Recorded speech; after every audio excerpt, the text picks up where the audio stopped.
ನಮಸ್ತೆ ಎಲ್ಲರಿಗೂ. ನಾನು ಇವತ್ತಿನ ವಿಡಿಯೋದಲ್ಲಿ ಚಾಟ್ GPT ಅಂದರೆ ಏನು, ಅದನ್ನು ಹೇಗೆ ಯೂಸ್ ಮಾಡಿಕೊಡೋದು ಅನ್ನೋದನ್ನು ನಿಮಗೆಲ್ಲರಿಗೂ ತಿಳಿಸ್ಕೊಡ್ಲಿಕ್ಕಿದ್ದೇನೆ.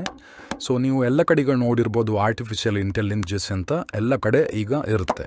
ಸೊ ಈ ಚಾಟ್ GPT ಹೇಳುವಂಥದ್ದು ಸಹ ಒಂದು ಆರ್ಟಿಫಿಷಿಯಲ್ ಇಂಟೆಲಿಜೆನ್ಸ್ ಟೂಲ್ ಆಗಿದೆ. ಸೊ ಈ ಚಾಟ್ GPTಯನ್ನು ಯೂಸ್ ಮಾಡಿಕೊಂಡು ನಿಮಗೆ ಏನೆಲ್ಲ ಲಾಭ ಆಗಲಿಕ್ಕಿದೆ, ಅದನ್ನು ನೀವು ಹೇಗೆ ಸಮರ್ಪಕವಾಗಿ ಯೂಸ್ ಮಾಡ್ಕೊಳ್ಬೋದು ಅದರ ಬಗ್ಗೆ ಹೇಳಲಿಕ್ಕಿದ್ದೇನೆ. ಸೊ ವಿಡಿಯೋವನ್ನು ಕಂಪ್ಲೀಟಾಗಿ ನೋಡ್ಕೊಳ್ಳಿ. ಈ ಥರದ ಇನ್ನೂ ಇಂಟ್ರೆಸ್ಟಿಂಗ್ ವೀಡಿಯೋಗೋಸ್ಕರ ನಮ್ಮ ಚಾನಲನ್ನು ಸಬ್ಸ್ಕ್ರೈಬ್ ಮಾಡೋದನ್ನು ಮರಿಬೇಡಿ. ಸೊ ಮೊದಲೇದಾಗಿ ನೀವು ನಿಮ್ಮ ಗೂಗಲ್ ಕ್ರೋಮನ್ನು ಓಪನ್ ಮಾಡಿ, ಅಲ್ಲಿ ನಿಮ್ಮ ಗೂಗಲ್ ಸರ್ಚ್ ಸೆಕ್ಷನ್ನಲ್ಲಿ ಚಾಟ್ GPT ಅಂತ ಟೈಪ್ ಮಾಡಿ ಮತ್ತು ಫಸ್ಟ್ ಲಿಂಕನ್ನು ಓಪನ್ ಮಾಡಿ. ಸೊ ಇಲ್ಲಿ ಓಪನ್ ಮಾಡಿದ ತಕ್ಷಣ ನಿಮ್ಗೆ ಇಲ್ಲಿ ನೋಡ್ಬೋದು ಇಂಟ್ರೊಡ್ಯೂಸಿಂಗ್ ಚಾಟ್ GPT ಅಂತ ಬರುತ್ತೆ. ಸೊ ಇದನ್ನು ಟ್ರೈ ಚಾಟ್ GPTಯನ್ನು ಓಪನ್ ಮಾಡಿ. ಸೊ ಟ್ರೈ ಚಾಟ್ GPT ಅಂತ ಓಪನ್ ಮಾಡಿದ ತಕ್ಷಣ ನಿಮಗೆ ಈ ರೀತಿಯ ಇಂಟರ್ಫೇಸ್ ಕಾಣಲಿಕ್ಕೆ ಸಿಗುತ್ತೆ. ಹಾಗಾದರೆ ಈ ಚಾಟ್ GPT ಅಂದರೆ ಏನು? ಚಾಟ್ GPT ಅಂದರೆ ಒಂದು ಆರ್ಟಿಫಿಷಿಯಲ್ ಇಂಟೆಲಿಜೆನ್ಸ್ ಟೂಲ್. ಸೊ ಈ ಚಾಟ್ GPTಗೆ ನಿಮಗೆ ಏನು ಬೇಕಾದರೂ ನಿಮಗೆ ಕೇಳಬೇಕಾಗಿರುವಂತಹ ಯಾವುದೇ ವಿಷಯ ಇರಬಹುದು, ಅದರ ಬಗ್ಗೆ ನೀವು ಚಾಟ್ ಮಾಡ್ಬೋದು. ನೀವು ಹೇಗೆ ಒಂದು ಮನುಷ್ಯನ ಜೊತೆ ಒಬ್ಬರ ಹತ್ರ ನೀವು ಚಾಟ್ ಮಾಡ್ತೀರಿ, ಹಾಗೆ ಈ ಒಂದು ಆರ್ಟಿಫಿಷಿಯಲ್ ಇಂಟೆಲಿಜೆನ್ಸ್ ಟೂಲ್ ಒಟ್ಟಿಗೆ ನೀವು ಮಾತಾಡ್ಬೋದು ಅಂತ ಹೇಳಿದ್ರೆ ವಾಯ್ಸಲ್ಲಿ ಮಾತಾಡ್ಲಿಕ್ಕೆ ಆಗೋದಿಲ್ಲ, ಬಟ್ ನೀವು ಮೆಸೇಜ್ ಮಾಡಿ ಕೇಳ್ಬೋದು. ಸೊ ಎಕ್ಸಾಂಪಲ್, ಈಗ ನಾನು ಇಲ್ಲಿ ಏನು ಮಾಡ್ತೇನೆ ಅಂತೇಳಿ, ಹಾಯ್ ಹೌ ಆರ್ ಯು ಅಂತ ಕಳಿಸ್ತೇನೆ. Hi how are you.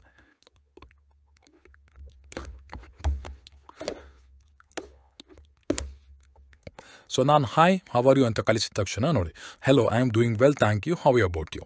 So ಅಲ್ಲಿಂದ ಒಬ್ಬರು ಮನುಷ್ಯರ ರೀತಿ ಅದು ರಿಪ್ಲೈ ಮಾಡ್ತಾ ಹೋಗುತ್ತೆ.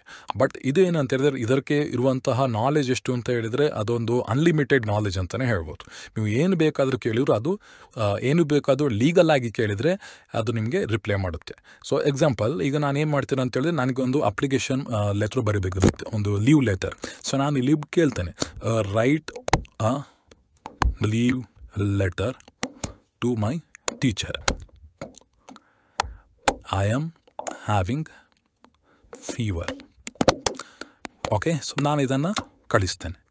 ಸೊ ಈ ಚಾಟ್ GPT ಏನು ಮಾಡುತ್ತೆ ಅಂತ ಹೇಳಿದ್ರೆ, ಒಂದು ಒಳ್ಳೆ ಫಾರ್ಮ್ಯಾಟಲ್ಲಿ ನಿಮಗೆ ಒಂದು ಲೆಟರನ್ನು ಬರೆದು ಕೊಡುತ್ತೆ. ಸೊ ನಿಮ್ಮ ಹೆಸರು, ನಿಮ್ಮ ಕ್ಲಾಸ್ ಸೆಕ್ಷನ್, ಟೀಚರ್ ಹೆಸರು. So dear teacher, I hope this message finds you well. I am writing to inform you that I am unable to attend schools. So complete ಒಂದು ಲೆಟರನ್ನು ಬರೆದು ಕೊಡುತ್ತೆ. ಅದೇ ರೀತಿಯಲ್ಲಿ ನಿಮಗೆ ಯಾವುದೇ ಇನ್ಫಾರ್ಮೇಷನ್ ಬೇಕಿದ್ರೂ ಇಲ್ಲಿ ನೀವು ಟೈಪ್ ಮಾಡಿ ಕಳಿಸ್ಬೋದು. ಇದು ನೀವು ಇಂಗ್ಲೀಷಲ್ಲಿ ಕಳಿಸ್ಬೇಕಂತ ಏನಿಲ್ಲ, ಅಥವಾ ನಿಮ್ಮ ಯಾವುದೇ ಲ್ಯಾಂಗ್ವೇಜಲ್ಲಿ ಬೇಕಾದರೂ ಅದನ್ನು ಕಳಿಸ್ಬೋದು. ನಾನು write leave letter to my teacher in Kannada. ನೀವು ಕನ್ನಡದಲ್ಲಿ ಕೇಳಿದ್ರು ಅದು ಕನ್ನಡದಲ್ಲಿ ನಿಮಗೆ ಬರೆದು ಕೊಡುತ್ತೆ. ಹಾಗೆ ನೀವು ಹೌಸ್ ವೈಫ್ ಇರ್ಬೋದು, ನಿಮ್ಮ ಮಕ್ಕಳ ಸಬ್ಜೆಕ್ಟ್ ಬಗ್ಗೆ ನಿಮ್ಗೆ ಏನಾದರೂ ಡೌಟ್ ಇದ್ದರೆ ಅಥವಾ ಏನಾದರೂ ಕ್ವಶನ್ ಇದ್ದರೆ, ನಿಮಗೆ ಗೂಗಲಲ್ಲಿ ಹುಡುಕಿ ಸಿಕ್ಕರಿದ್ದರೆ ಅದನ್ನು ನೀವು ಇಲ್ಲಿ ಕೇಳ್ಬೋದು. ಸೊ ನೀವು ನೋಡ್ಬೋದು, ನಾನು ರೈತಲ್ಲಿ request to my teacher in Kannada ಅಂತ ಕೊಟ್ಟ ತಕ್ಷಣ ಅದು ಎಷ್ಟು ಚಂದವಾಗಿ ಲೆಟ್ರನ್ನು ಬರೆದು ಕೊಡ್ತಿದೆ ಅಂತ. ಸೊ ಹಾಗೆ ನಿಮಗೆ ನಿಮ್ಮ ಯಾವುದೇ ಭಾಷೆಯಲ್ಲಿರ್ಬೋದು, ಆ ಭಾಷೆಯಲ್ಲಿ ಬೇಕಾದರೆ ನೀವು ಅದನ್ನು ಕೇಳ್ಬೋದು. ಯಾವುದೇ ಬೇರೆ ಭಾಷೆಯಲ್ಲಿ ಬೇಕಾದರೂ ನೀವು ಅದನ್ನು ಕೇಳ್ಬೋದು. ಸಾಧಾರಣದ ಈಗ ನಾನು ಯಾವುದೇ ಒಂದು ಸಬ್ಜೆಕ್ಟ್ ರಿಲೇಟೆಡ್ ಕ್ವಶನ್ ಇದ್ದರೆ ನಾನು ಹೇಳ್ತೇನೆ, ರೈಟ್ ಹೋಮ್ಸ್ ಲಾ.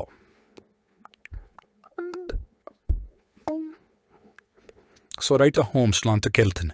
ಸೊ ಅದು ನಿಮಗೆ ಕಂಪ್ಲೀಟ್ ಒಂದು ಹೋಮ್ಸ್ ಲಾವನ್ನು ಬರೆದು ಎಕ್ಸ್ಪ್ಲೈನ್ ಮಾಡಿ ಕೊಡುತ್ತೆ. ಸೊ ನಾನು ರೈಟ್ ಹೋಮ್ಸ್ ಲಾ ಬರೆದ ತಕ್ಷಣ ನೀವು ನೋಡ್ಬೋದು, ಅದು ಕಂಪ್ಲೀಟ್ ಒಂದು ಹೋಮ್ಸ್ ಲಾವನ್ನು ಬರೆದು ಎಕ್ಸ್ಪ್ಲೈನ್ ಮಾಡಿ ಕೊಡುತ್ತೆ. ಇದರಲ್ಲಿ ನಿಮ್ಗೆ ಇನ್ನೂ ಡೌಟ್ ಇದೆ, ನಾನು ಕೇಳ್ತೇನೆ, ಗಿವ್ ಮಿ ಸಮ್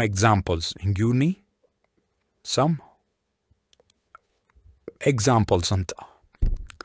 ಅದೇನು ಮಾಡುತ್ತೆ, ವಿತ್ ಎಕ್ಸಾಂಪಲನ್ನು ನಿಮಗೆ ಕೊಡುತ್ತೆ. ಸೊ ಈ ಚಾಟ್ GPTಯನ್ನು ಯೂಸ್ ಮಾಡಿಕೊಂಡು ನೀವು ನಿಮ್ಮ ಎಜುಕೇಷನಿಗೂ ಹೆಲ್ಪ್ ಆಗುತ್ತೆ, ನಿಮ್ಮ ಪರ್ಸನಲ್ ಲೈಫ್ ಬಗ್ಗೆನೂ ಹೆಲ್ಪ್ ಆಗುತ್ತೆ. ಸೊ ಎಲ್ಲದಕ್ಕೂ ಹೆಲ್ಪ್ ಆಗುತ್ತೆ. ಸೊ ಆದರೆ ಒಂದು ವಿಷಯ ಏನಂತ ಹೇಳಿದರೆ, ನೀವು ಸೈನ್ ಅಪ್ ಆಗುವ ಅವಶ್ಯಕತೆ ಇರುತ್ತೆ. ಯಾಕಂತ ಹೇಳಿದರೆ ನಾನು ಇಷ್ಟೆಲ್ಲ ಮಾಡಿ ಈಗ ನಾನು ರಿಫ್ರೆಶ್ ಕೊಟ್ಟ ತಕ್ಷಣ ನಾನೇನು ಮುಂದೆ ಪ್ರೀವಿಯಸ್ಲಿ ಚಾಟ್ ಮಾಡಿದ್ದೆ ಅದೆಲ್ಲ ಹೋಗಿಬಿಡುತ್ತೆ. ಸೊ ನೀವು ಸೈನ್ ಅಪ್ ಮಾಡಿದರೆ ಸೈನ್ ಅಪ್ ಅಂತ ಟಿಪ್ ಮಾಡಿ ಅಲ್ಲಿ ನೀವು ನಿಮ್ಮ ಗೂಗಲ್ ಅಕೌಂಟಲ್ಲಿ ಲಾಗಿನ್ ಮಾಡಿದ ತಕ್ಷಣ ಏನಾಗುತ್ತೆ ಅಂತ ಹೇಳಿದ್ರೆ ಅದು ಸ್ಟೋರ್ ಆಗ್ತಾ ಹೋಗುತ್ತೆ. ಸೊ ನಾಳೆ ದಿನ ನೀವು ಪುನಃ ನಿಮ್ಮ ಗೂಗಲ್ ಅಕೌಂಟಲ್ಲಿ ಲಾಗಿನ್ ಮಾಡಿದರೆ ನೀವು ಏನು ಚಾಟ್ ಮಾಡಿದರೆ ಅದು ನಿಮಗೆ ಪುನಃ ನಿಮ್ಮ ಚಾಟಲ್ಲಿ ಬರುತ್ತೆ. ಸೊ ಅದು ತುಂಬ ಸೇಫ್ ಆಗಿರುತ್ತೆ. ಸೊ ಇದಾಗಿತ್ತು ಇವತ್ತಿನ ವಿಡಿಯೋ. ಈ ಚಾಟ್ GPT ತುಂಬ ಉಪಯೋಗಕರವಾದಂತಹ ಒಂದು ಆರ್ಟಿಫಿಷಿಯಲ್ ಇಂಟೆಲಿಜೆನ್ಸ್ ಟೂಲ್ ಆಗಿದೆ. ಸೊ ಈ ವಿಡಿಯೋ ನಿಮಗೆ ಇಷ್ಟ ಆದರೆ ಈ ವಿಡಿಯೋವನ್ನು ಲೈಕ್ ಮಾಡಿ, ಹಾಗೆ ಇದನ್ನು ನಿಮಗೆ ಬೇಕಾದವರೊಟ್ಟಿಗೆ ಶೇರ್ ಮಾಡಿ. ಇದೇ ರೀತಿಯಾದಂತಹ ಉಪಯೋಗಕರವಾದಂತಹ ಇನ್ಫಾರ್ಮೇಷನ್ಗೋಸ್ಕರ ನಮ್ಮ ಚಾನಲನ್ನು ಸಬ್ಸ್ಕ್ರೈಬ್ ಮಾಡೋದನ್ನು ಮರಿಬೇಡಿ. ಧನ್ಯವಾದಗಳು.